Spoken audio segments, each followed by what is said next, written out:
Le ministre de la Santé supervise le lancement d'un convoi médical dans la commune d'El Badres et l'inauguration d'un dispensaire dans la localité de Bousdira.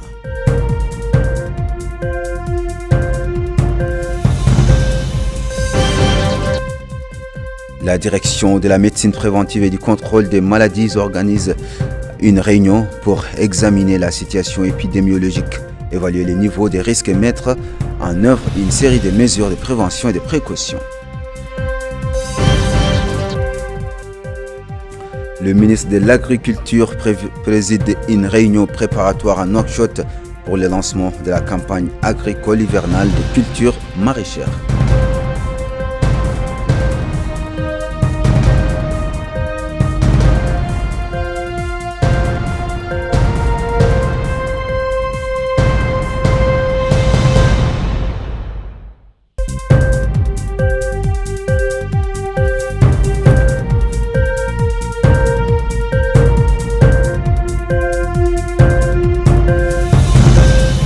Mesdames et messieurs, bonsoir, bienvenue, merci de vous joindre à nous pour cette nouvelle édition que nous ouvrons par le courrier du président de la République.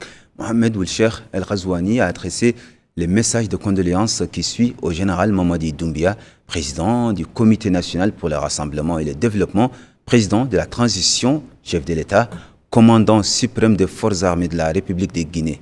Le message est ainsi libellé. Excellence, Monsieur le Président et chers frères, c'est avec une grande tristesse et une profonde émotion que j'ai appris la nouvelle de la tragédie survenue à Mania, dans la préfecture de Koya, qui a occasionné de lourdes pertes en vies humaines et de nombreux blessés. J'exprime à votre Excellence, au nom du peuple et du gouvernement mauritanien, et à mon nom propre, mes sincères condoléances et ma profonde sympathie aux familles des victimes, implorant Allah, le Tout-Puissant, de leur accorder sa miséricorde, et aux blessés un prompt rétablissement, réaffirmant notre solidarité avec le peuple guinéen, frère dans cette épreuve. Votre frère, le président de la République, Mohamed Ould Cheikh El Ghazouani.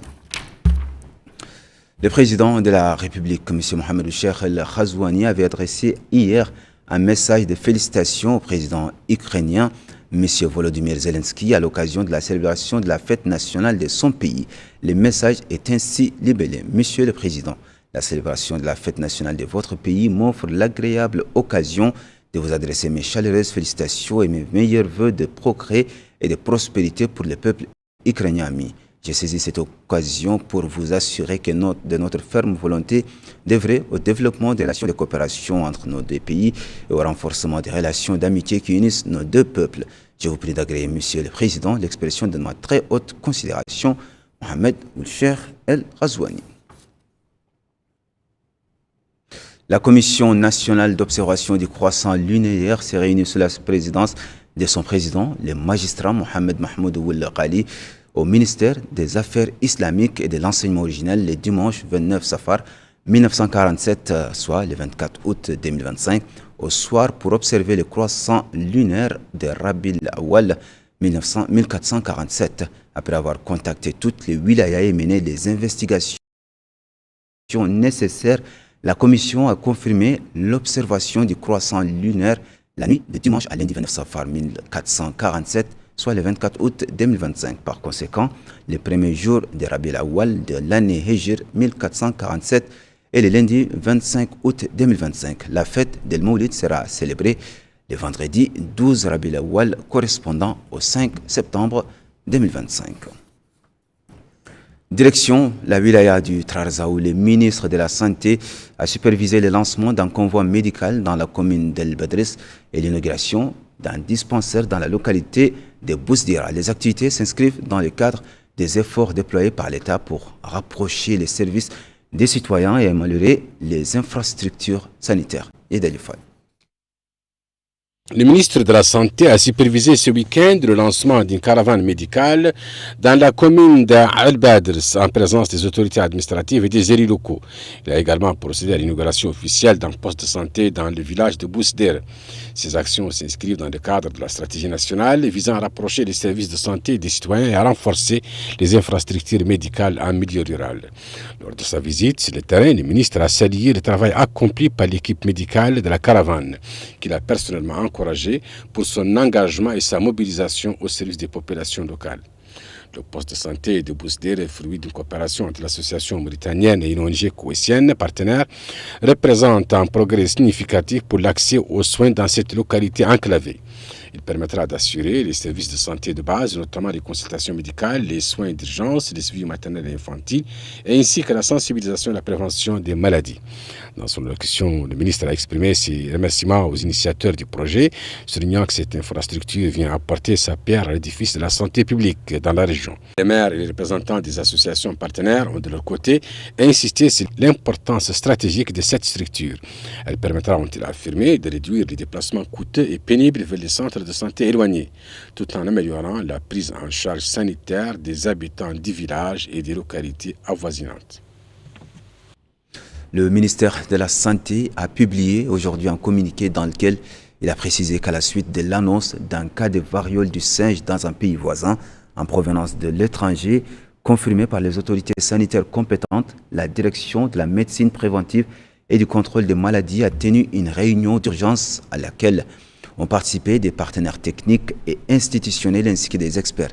Cette réunion a permis d'examiner la situation épidémiologique, d'évaluer les niveaux de risques et de mettre en œuvre une série de mesures préventives et de précautions, notamment le renforcement de la surveillance sanitaire à tous les postes frontaliers terrestres, aériens et maritimes, l'instruction aux équipes sanitaires régionales et locales pour une vigilance accrue et une détection précoce, la formation des équipes compétentes, la multiplication et la diffusion des rapports des cas dans tous les établissements de santé et l'organisation d'exercices pratiques de simulation.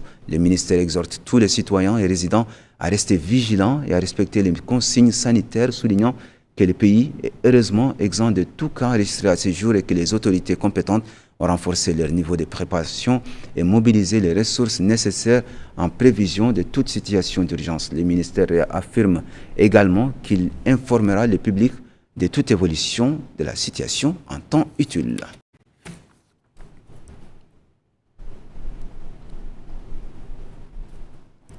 Le ministre de l'Agriculture et de la Souveraineté alimentaire a présidé aujourd'hui à Nouakchott une réunion élargie aux producteurs du secteur des légumes et au cadre du ministère, consacrée à la préparation du lancement de la campagne agricole d'hiver pour la culture des légumes. Bokar Baïlaba.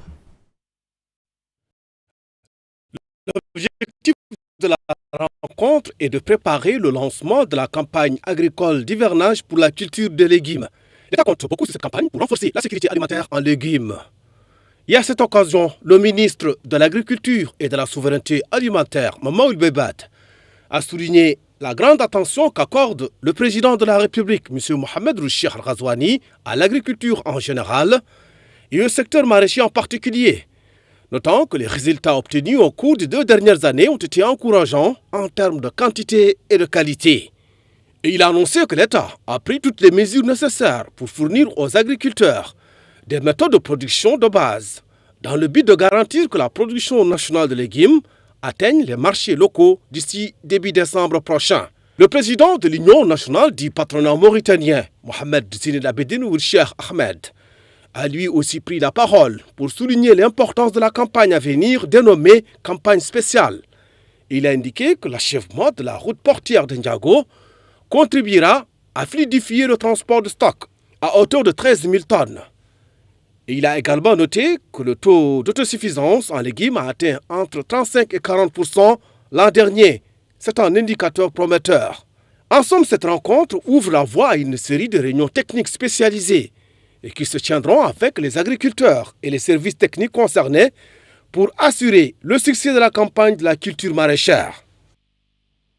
Dans le cadre des concertations en cours pour le dialogue national, une délégation de l'Observatoire national des droits de la femme et de la fille a remis aujourd'hui au coordinateur du dialogue national la vision de l'Observatoire pour le prochain dialogue. Récit signé Mohamed Khattat.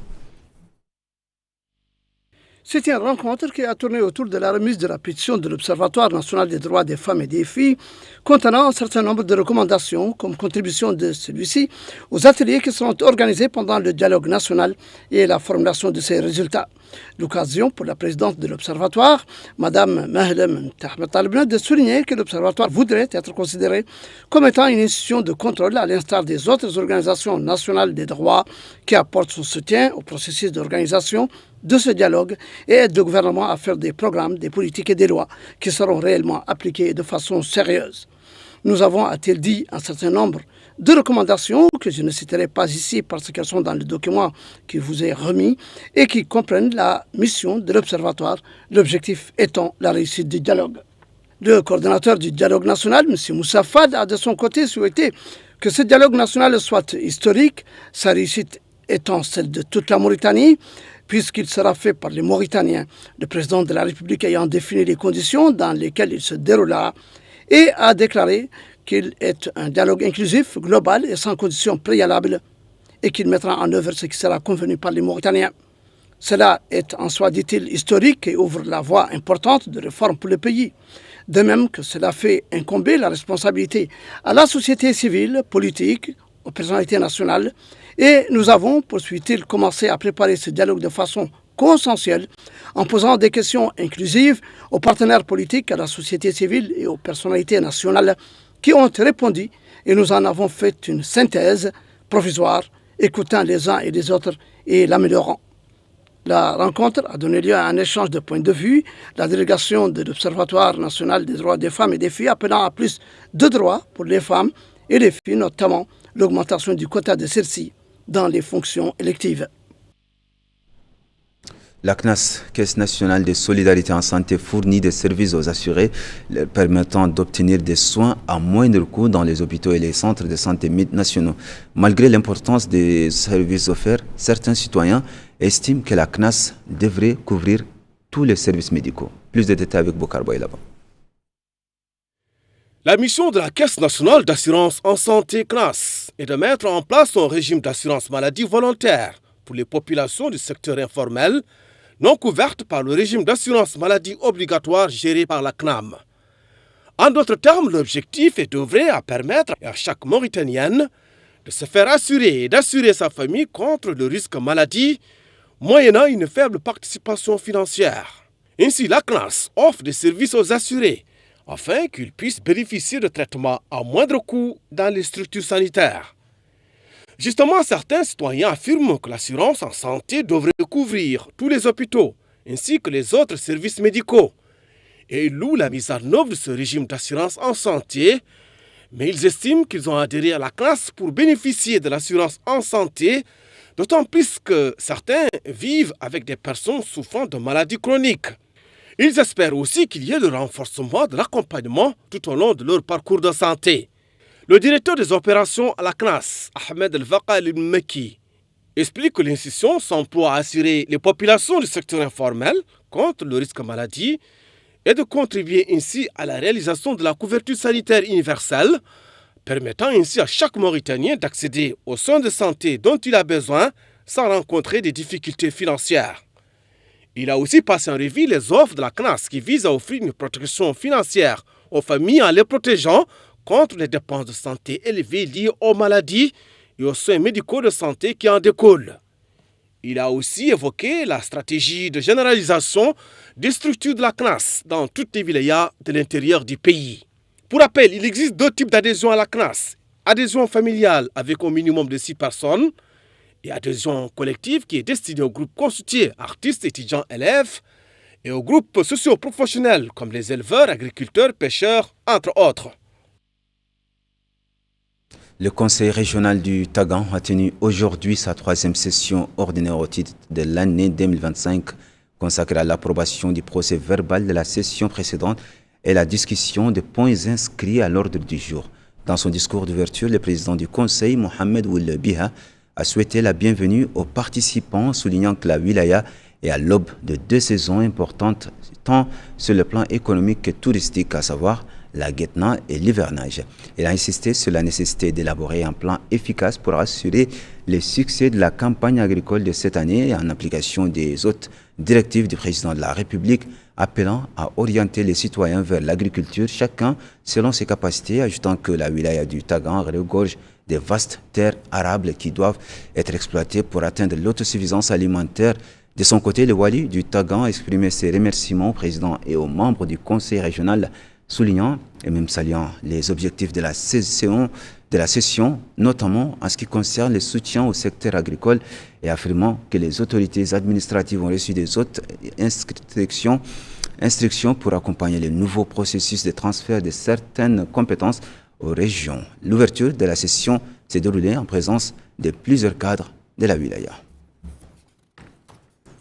Le wali de Linchiri, Idrissa Demba Korera, a effectué aujourd'hui une visite au centre hospitalier d'Agjuj pour s'informer sur les récentes opérations de réhabilitation et d'extension effectuées sur les services d'urgence, de gynécologie et d'obstétrique.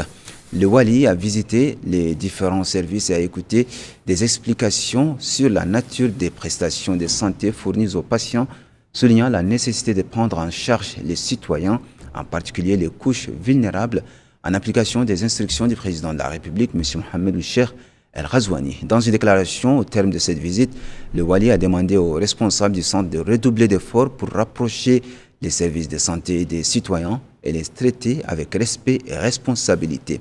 M. Idrissa Demba Korera a souligné que l'extension des services d'urgence, de gynécologie et d'obstétrique permettra de fournir des services de qualité aux patients. Le wali était accompagné de son conseiller chargé des affaires administratives et juridiques du Hakem de la Muqata'a d'Agjuj et du maire de la commune. Et c'est tout pour l'essentiel de l'actualité. À présent, les rappels des principaux titres. Le ministre de la Santé supervise le lancement d'un convoi médical dans la commune d'El Bedris et l'inauguration d'un dispensaire dans la localité de Bousdira.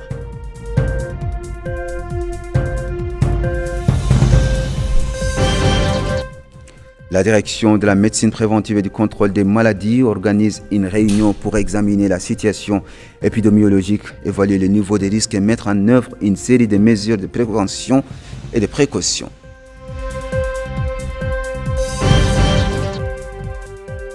Le ministre de l'Agriculture préside une réunion préparatoire à Nouakchott pour le lancement de la campagne agricole hivernale des cultures maraîchères.